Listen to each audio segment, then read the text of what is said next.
خالص بدنی عبادت جیسے نماز ہے، روزہ ہے، اس میں صرف بدن کا کام ہے، پیسے کا کوئی تعلق اس سے نہیں ہے، تو اس کو کہتے ہیں خالص بدنی عبادت۔ اور اس میں حکم یہ ہوتا ہے کہ اس میں نیابت جاری نہیں ہوتی ہے۔ نیابت کا مطلب ہے کوئی ایک شخص جو ہے وہ دوسرے کا نائب نہیں بن سکتا، یعنی نتیجہ یہ نکلے گا کہ کوئی شخص کسی دوسرے کی طرف سے نماز نہیں پڑھ سکتا۔ اسی طرح سے روزہ ہے، اس میں بھی کسی شخص کو ہم اپنا نائب نہیں بنا سکتے، یعنی کوئی شخص جو ہے کسی دوسرے کی طرف سے روزہ نہیں رکھ سکتا۔ یہ خالصتاً بدنی عبادت ہے، اور جو شخص بھی عاقل ہے، بالغ ہے، اس پر یہ بدنی عبادت لازم ہوتی ہے، اور اس ہی کو یہ عبادت ادا کرنی ہوتی ہے۔ تو نہ کوئی شخص نائب بن سکتا ہے، اور نہ ہی مال آپ اس کی جگہ پر دے کر اپنی جان چھڑا سکتے ہیں کہ کوئی فدیہ دے دیا نماز کا اور جان چھوٹ گئی، ایسا نہیں ہے۔ ہاں، یہ فدیے کا مسئلہ اس وقت ہوتا ہے کہ جب کوئی شخص جو ہے وہ اتنا بیمار ہو جائے کہ اب وہ اس بات پر قادر ہی نہیں ہے کہ وہ نمازیں پڑھ سکے گا، اپنی جو سابقہ نمازیں اس کی چھوٹ گئی ہیں وہ نمازیں وہ پڑھ سکے گا، اور بیمار اتنا ہے کہ صحت مند ہونے کا کوئی امکان نہیں ہے، تو پھر اس شخص کے لیے یہ ہوتا ہے کہ وہ اپنی نمازوں کا فدیہ ادا کرے۔ اور ویسے اصلاً جو ہے نماز کے لیے فدیے کا ابتداً کوئی حکم نہیں ہے، بلکہ روزے کے لیے فدیے کا حکم ہے کہ ایک شخص جس کو شیخ فانی کہا جاتا ہے، انتہائی بوڑھا شخص کہ جو اتنا بیمار ہے کہ روزہ بھی نہیں رکھ سکتا، اور آگے اس کو کوئی امید بھی نہیں ہے کہ وہ ٹھیک ہو جائے گا اور پھر ان روزوں کی قضا کر سکے گا، تو پھر ایسے شخص کے لیے شریعت مطہرہ نے فدیہ رکھا ہے کہ وہ ہر روزے کے بدلے میں ایک صدقہ فطر کی مقدار خیرات کر دے گا، تو یہ اس کے روزے کا فدیہ ہو جائے گا۔ یہ اللہ تعالیٰ نے روزے کا قرآن عظیم میں فدیہ بیان فرمایا ہے۔ حتیٰ کہ یہ بھی فقہا نے لکھا کہ ایک شخص بیمار تھا، روزہ رکھنے کی قدرت اور طاقت نہیں تھی اس کو، اور پھر اس نے فدیہ دے دیا۔ فدیہ دینے کے بعد وہ تندرست ہو گیا، تو وہ فدیہ نفل شمار ہوگا اور اس کو اب روزے رکھنے ہوں گے۔ تو فدیے کا حکم تو اصلاً روزے کے لیے بیان کیا ہے، نماز کے لیے کسی فدیے کا ذکر شریعت میں یعنی اصلاً کسی قرآن کی آیت میں یا حدیث میں نہیں ہے، بلکہ فقہا نے یہ نتیجہ نکالا کہ جب روزے میں اللہ تعالیٰ نے فدیہ مقرر فرمایا تو نماز اہم ترین عبادت ہے۔ روزہ سال میں ایک مرتبہ ہوتا ہے اور وہ ایک مہینے تک ہے، اور نماز روزانہ پورا سال ایک دن بھی چھٹی نہیں ہے اور 5 بار دن میں ادا کرنی ہوتی ہے۔ تو اس سے یہ معلوم ہوا، اور نماز کی بہت زیادہ تاکید آئی ہے دیگر عبادات کے مقابلے میں، تو فقہا نے یہ نتیجہ نکالا کہ جب روزہ جو نماز کے مقابلے میں اہمیت کے اعتبار سے کم ہے اس میں فدیے کا حکم دیا ہے، تو لہٰذا اس ضرورت کے پیش نظر کہ نماز تو اہم ترین عبادت ہے، لہٰذا اس میں بھی اگر کوئی شخص قادر نہیں ہے قضا کرنے پر تو وہ اپنی نمازوں کا فدیہ دے دے۔ تو امام محمد نے اس کو لکھا ہے کہ اللہ تعالیٰ کی ذات اقدس سے اس بات کی امید ہے کہ اللہ تعالیٰ اس کو قبول فرمائے گا۔ لیکن یہ فدیے کا معاملہ اس وقت آتا ہے کہ جب بالکل وہ کسی قابل ہی نہ رہے، تو جب تک وہ قابل ہے نہ کسی شخص کو اپنا نائب بنا سکتا ہے کہ تم میری نمازیں پڑھ لو، نہ ہی وہ پیسہ خرچ کر کے اس ذمہ داری سے نکل سکتا ہے کہ بھئی میں تو نماز کا فدیہ دے دوں گا اور فدیہ دینے کے بعد میں چھوٹ جاؤں گا، ایسا نہیں ہے، بلکہ اگر نمازیں اس کی رہتی ہیں سابقہ تو اس کو خود ہی وہ قضا کرنی ہوگی۔ اور اس سلسلے میں فقہا نے یہ بھی بیان فرمایا ہے کہ اگر کوئی شخص توبہ کرتا ہے، اس کی نمازیں پہلے غفلت کی وجہ سے اس نے قضا کر دی، ناقدری کی نماز کی، اب وہ توبہ کر کے نماز کی طرف آ رہا ہے تو اس کی توبہ اسی صورت میں قبول ہوگی کہ وہ سابقہ نمازوں کی قضا کرنا شروع کر دے، تھوڑی تھوڑی نمازیں پڑھنا شروع کر دے۔ ہاں، اگر اس دوران اس کا انتقال ہو جاتا ہے تو پھر اللہ تعالیٰ غفور الرحیم ہے کہ پھر یہ اس نے توبہ بھی کی اور جتنا ہو سکتا تھا ازالے کی کوشش بھی کی، اور درمیان میں اس کا وقت پورا ہو گیا تو اللہ کی رحمت سے امید ہے کہ اللہ تعالیٰ اس کو معاف فرمائے گا۔ لیکن ازالہ کرنا ضروری ہے، لہٰذا قضا کرنا ضروری ہوگا۔ تو نماز خالص بدنی عبادت ہے، روزہ بھی خالص بدنی عبادت ہے۔ اس میں نہ مال کے ذریعے آپ اپنی جان چھڑا سکتے ہیں، نہ کسی شخص کو پابند کر کے کہ تم میری طرف سے کر لو، ایسا نہیں ہو سکتا۔ دوسری طرح کی عبادت ہوتی ہے خالص بدنی عبادت اور خالص مالی عبادت۔ اس میں مال کا کام ہوتا ہے، بدن کا کام نہیں ہوتا، جیسے زکوٰۃ ہے، صدقہ فطر ہے، قربانی ہے، دیگر قسم وغیرہ کے کفارے جتنے بھی ہوتے ہیں اس کا تعلق مال کے ساتھ ہے۔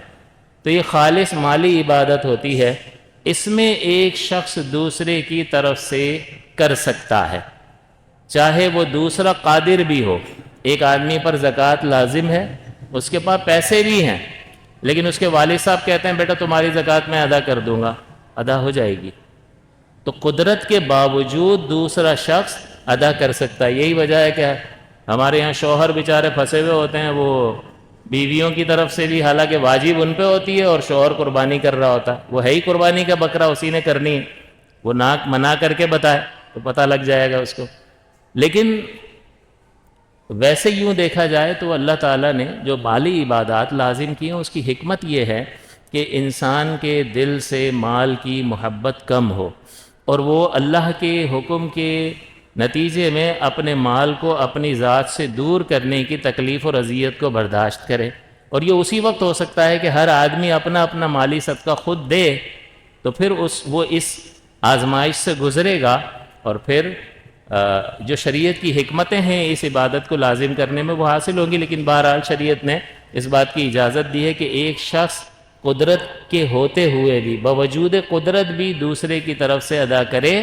تو ادا ہو جائے گا۔ ہاں یہ ضروری ہے کہ مجھے بتانا ہوگا، اگر میں اپنے بیٹے کی زکوٰۃ ادا کر رہا ہوں تو میں اس کو بتا دوں گا کہ میں تمہاری زکوٰۃ دے رہا ہوں، تو وہ نیت کر لے گا۔ اس کو بتائے بغیر دیں گے تو ادا نہیں ہوگی۔ قربانی کر رہے ہیں تو اس کو بتا دیں گے بھائی تمہاری طرف سے میں کر رہا ہوں۔ یا ہمیشہ ایک عادت ہے کہ والد صاحب ہی لے کر آتے ہیں اور ایک ہمارے ہاں رواج ہے، تو پھر تو اجازت لینے کی بھی ضرورت نہیں ہے کہ رواج سے وہ بات دلالتاً سمجھ میں آ جاتی ہے۔ تو بہرحال یہاں پر نیابت ہو سکتی ہے۔ تیسرا ہوتا ہے مالی اور بدنی کا مجموعہ، جس میں بدن بھی استعمال ہوتا ہے اور پیسہ بھی لگتا ہے، وہ حج ہے۔ تو اس میں دوسرے کی طرف سے اس ہی وقت کیا جا سکتا ہے کہ جب جسم قادر نہ ہو۔ ایک شخص صحت مند تھا، اس کے پاس مال بھی تھا، یعنی اس کو استطاعت حاصل تھی، اور پھر اس پر حج فرض ہو گیا اور اس نے اس میں ڈیلے تاخیر کرتا رہا حتیٰ کہ اتنا بیمار ہو گیا اور یا اتنا بوڑھا ہو گیا یا کوئی فالج وغیرہ کا اٹیک ہو گیا، اس کی وجہ سے اب وہ خود حج نہیں کر سکتا۔ تو اب جب اس کا بدن اس قابل نہیں رہا تو دوسرے کا بدن استعمال کر سکتا ہے، تو اب نیابت نائب بنا سکتا ہے۔ پیسہ اسی کا استعمال ہوگا جس کی طرف سے حج ہو رہا ہے، لیکن بدن دوسرے کا استعمال ہوگا کہ اب اس کا جسم اس بات پر قدرت نہیں رکھتا کہ وہ حج کر سکے، تو لہٰذا جب جسم قادر نہیں ہوگا تو کسی دوسرے شخص کو نائب بنا سکتے ہیں۔ اسی کو حج بدل کہتے ہیں کہ دوسرے کی طرف سے حج کرنا۔ تو یہ تھوڑی سی تفصیل ہمارے ذہن میں رہنی چاہیے۔ اس میں جو دوسری چیز ہے کہ نماز کا، یہاں ہمارا مقصد نماز کے بارے میں گفتگو کرنا تھا، لیکن چونکہ نماز ایک عبادت ہے، عبادت کی بات آئی تو یہ پورا خاکہ آپ کے سامنے رکھ دیا کہ بھی 3 طرح کی ہیں اور ایک شخص دوسرے کی طرف سے کر سکتا ہے یا نہیں کر سکتا، اس کی ساری تفصیل آپ کی خدمت میں نے ذکر کر دی۔ اس کے بعد نماز کی جب اگر ہم بات کریں تو نماز کا سبب وقت ہے۔ اللہ تعالیٰ نے ویسے تو نماز کا سبب، یعنی یوں کہیں کہ نماز کی فرضیت کا سبب ایک حقیقی سبب ہے، وہ ہے امر الہی، یعنی اللہ کا حکم ہے، اس کی وجہ سے نماز فرض ہے۔ تو آپ کو کوئی کہے کہ بھئی نماز کی فرضیت کا کیا سبب ہے، تو آپ کہو گے اللہ نے فرمایا اقیموا الصلاۃ، تو اللہ کا امر کہتے ہیں حکم کو، تو امر الہی کا مطلب ہوگا اللہ کا حکم جو ہے وہ حقیقتاً سبب ہے نماز کا، اور وہ قرآن عظیم میں اللہ تعالیٰ نے فرمایا اقیموا الصلاۃ۔ یہ ہے سبب حقیقی، اور سبب ظاہری جو ہے وہ وقت ہے۔ اللہ تعالیٰ نے ارشاد فرمایا ان الصلاۃ کانت علی المؤمنین کتابا موقوتا، کتابا موقوتا، کہ نماز جو ہے وہ فرض ہے ہر ایک شخص پر مقررہ وقت کے ساتھ، وقت باندھا ہوا ہے۔ تو اب جیسے ہی وقت آ جاتا ہے تو آپ نماز پڑھ لیتے ہیں، وقت نکل جاتا ہے تو آپ کہتے ہیں یار وقت نکل گیا، نماز قضا ہو گئی۔ تو یہ وقت جو ہے ظاہری سبب ہے، لیکن حقیقتاً سبب کیا ہے؟ اللہ تعالیٰ کا حکم، اور وہ اقیم الصلاۃ ہے۔ اب ظاہر ہے کہ جتنے بھی فیصلے ہوں گے وہ اس ظاہری سبب کے مطابق ہوں گے۔ اب نماز کا جو پورا وقت ہوتا ہے، یہ نماز کا ایک پورا وقت ہے، یہاں سے شروع ہوا اور یہاں پر ختم ہوا۔ اس پورے وقت میں آپ جب بھی نماز ادا کریں گے ادا ہوگی۔ تو اس کا مطلب یہ پورا وقت جو ہے یہ نماز کے لیے گنجائش رکھتا ہے، اور جب بھی کوئی شخص اپنی نماز شروع کرتا ہے تو وہی نماز سے جب اللہ اکبر کہہ رہا ہوتا ہے تو وہ اللہ اکبر کے ساتھ جو لمحہ ہوتا ہے وہ لمحہ جو ہے اس شخص کے لیے فرضیت کا سبب بنتا ہے۔ آپ نے 5 بجے عصر پڑھی تو 5 بجے انہوں نے اللہ اکبر کہا تو 5 بجے والا وقت ان کے لیے فرضیت کا سبب بنا۔ انہوں نے 5:30 بجے اللہ اکبر کہا تو 5:30 بجے والا وقت ان کے لیے فرضیت کا سبب بنا۔ تو یہ کل وقت جو ہے اس میں آپ جب بھی نماز ادا کریں گے یہ ادا ہی کہلائے گی، اور ہر ایک کا جو سبب ہوتا ہے وہ مختلف ہوتا ہے، کہ جیسے ہی آپ نماز شروع کریں گے اس نماز کے ساتھ جو لمحہ ہوگا وہ آپ پر نماز کو لازم کر رہا ہوگا۔ اس کے بعد اس کا نتیجہ یہ نکلے گا کہ اگر کسی شخص کو یہ آخری وقت، آخری لمحہ میسر آیا، نماز کا وقت اس کو ملا، آخری لمحہ، آپ کہو گے بھئی آخری لمحہ کیسے ملا؟ کہ ابھی آسمان سے گرا ہے کیا؟ آسمان سے نہیں گرا، پاگل تھا اور ابھی ٹھیک ہوا۔ یہ پورے نماز کے وقت میں پاگل تھا، مجنون تھا، لیکن آخری تھوڑا سا وقت رہ گیا اور اس کا جنون ختم ہو گیا۔ تو پاگل پر تو عبادات لازم نہیں ہے نا۔ آپ کیا کہتے ہیں جب بھی عبادت کی بات ہوتی ہے تو عاقل اور بالغ، اور بالغ کی شرط بھی اس لیے رکھی ہے کہ جب انسان بالغ ہوتا ہے تو اس کی عقل کامل ہوتی ہے۔ تو بلوغ کا تعلق بھی عقل کے ساتھ ہے کہ اس میں عقل کا کمال ہوتا ہے جب بچہ بالغ ہو جاتا ہے۔ تو عقل ضروری ہے، تو جب تک مجنون تھا تو شریعت کی پابندی لازم نہیں تھی، لیکن اب آخری وقت میں اس کا جنون جاتا رہا، تو بتائیے اس وقت کی نماز اس پر لازم ہوگی یا نہیں ہوگی؟ تو آپ کہیں گے سبب پایا گیا، وقت ہی سبب ظاہری ہے، اور سبب پایا گیا لہذا اس شخص پر اس وقت کی نماز فرض ہو گئی، اگرچہ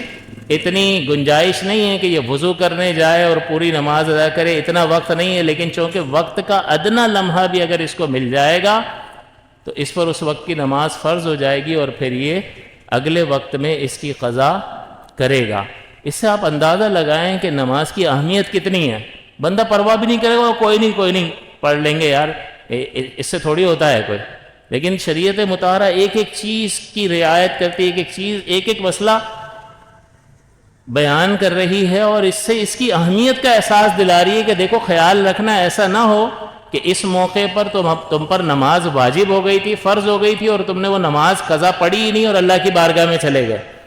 ایک نماز جو انسان جان بوجھ کر قضا کرتا ہے اس کی سزا بہت زیادہ ہے، اور جو شخص نماز قضا کرتا ہے، حدیثوں میں اس کا بیان آتا ہے کہ